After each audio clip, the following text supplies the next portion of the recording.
So guys, Terminator Genisys is directed by Alan Taylor, who directed Thor the Dark World and also a few episodes of Game of Thrones, and it stars Arnold Schwarzenegger, Emilia Clarke, Jason Clarke and Courtney. Now guys, I just saw this for the first time last night, and I know this review is so many months late, even for the UK release, because I know the American release was out before this, but anyway, apologies for it being so late, but as I said, I've literally just seen it, so here are my thoughts on the movie. For a start, film is very subjective, and film critics are very subjective as well. And no matter who I watched, whether it was Mark Kermode or some of the guys I watch here on YouTube, all I heard was bad stuff about this movie. And the way I look at it is, you can never judge a movie until you see it for yourself, and that much was true with this movie because I absolutely loved it. Now, was it better than the first Terminator or Terminator 2? Absolutely not. Was it better than Terminator 3 or Terminator Salvation? Oh my god, yes it was. So, basically guys, Terminator Genisys is a sequel. Well, in actual reality, it's a prequel, sequel, reboot, redo, rehash of everything that happened in the first two movies.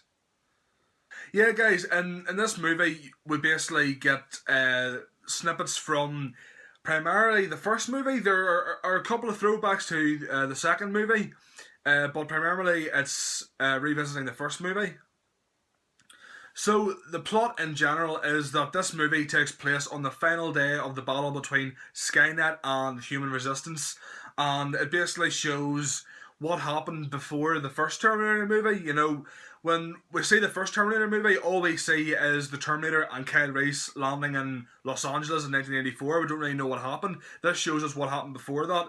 That the resistance led by John Connor infiltrated Skynet in Los Angeles and found the time displacement unit, the time machine, the MacGuffin of the movie, you could say, and that allows them to transport Kyle Reese back in time because Skynet has already sent back a T-800 to kill Sarah Connor, but that's not as clear as it seems. From this point on, guys, spoilers. It's going to be quite spoiler heavy. It's going to be brief, but spoiler heavy, so you have been warned. So here we go. We find out that not only is Sarah Connor not the fragile waitress that we saw in the first movie, played by Linda Hamilton, she's now an absolute badass, played by the Khaleesi herself, Emilia Clarke, and she has been growing up with this T-800, this other T-800 that was sent back before the T-800 from the first movie. I know it's really confusing. It was sent back years before the T-800 sent in 1984, and it basically raised Sarah, and she obviously knows what's going to happen on Judgment Day. She knows all about Kyle Reese and everything, so it's really not the same Sarah Connor that you see in the first movie. It's more of the Sarah Connor that you see in T2, and Emilia Clarke really does a great job in this, I have to say. So yeah, as I said, Arnold plays basically the Terminator sent back before the original Terminator, and Sarah now calls him Pops and looks at him as a father figure, and because he has been bringing Sarah up for all these years, he's become more human, not physically more human, but just in the way that he acts in society, he's become more human-like, and I think it really, really added to the movie. Arnold, without a doubt, makes the movie. I mean, you know, it was his role in the beginning, and as soon as I heard they were going to bring him back to play the Terminator, I was like, yes, I'm going to see this, because I absolutely 100% stays the movie to me. Now, Courtney, he's one of the main problems that people seem to have with this, as well as Die Hard 5, though Die Hard 5, they are justified, because Die Hard 5 is a piece of shit. I can't believe I wasted an hour and a half of my life watching that. I will never get that back. Thank you, Bruce Willis, for fucking selling out. But yeah, Courtney in this, he plays Kyle Reese. Is he as good as Michael Biehn in the first movie? No, he's a bit flat. The way he delivers some of his lines, they're a bit sort of cardboard, a bit wooden.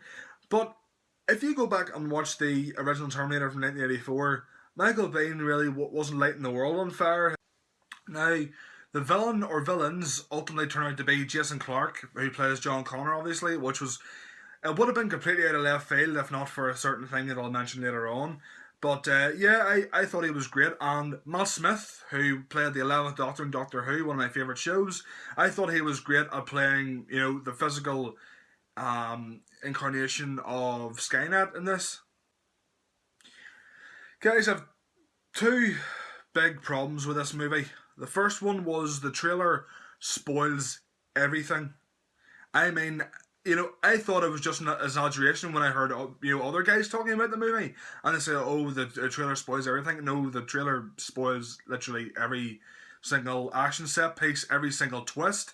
It spoils the fact that actually John Connor's been turned into a Terminator, which is one of the biggest plot points in the movie, and it's supposed to be a twist. But because I saw the trailer, I saw it coming. I knew what was happening. It's just there was no surprises. That was the main thing. Um, yeah, and I don't know how many times you can see that sign where Arnie's like, "Your clothes, give them to me," and then the older Arnie's like, "You won't be needing any clothes. I've been waiting for you." Yeah, I must have seen that scene about 60 times before I even saw the movie, so that wasn't even exciting to me. Second big problem I had was there was way too much CGI. Far too much CGI. I mean, you look at the original Terminator. The Terminators were all practical effects. They were all animatronics. There was very, very little special effects, and if they were used, they were quite crap looking, to be honest. But then the big comparison: Terminator 2, 24 years old. 24 years old, guys. And the effects in that look better than the effects in this? I mean, come on! Speaking of Terminator 2, the main throwback is that when they go back to 1984, there's a T-1000, the liquid metal Terminator, who isn't played by Robert Patrick, which I was really let down by, and he's in the movie for all of about 15 minutes. Terminator Genisys gets a B.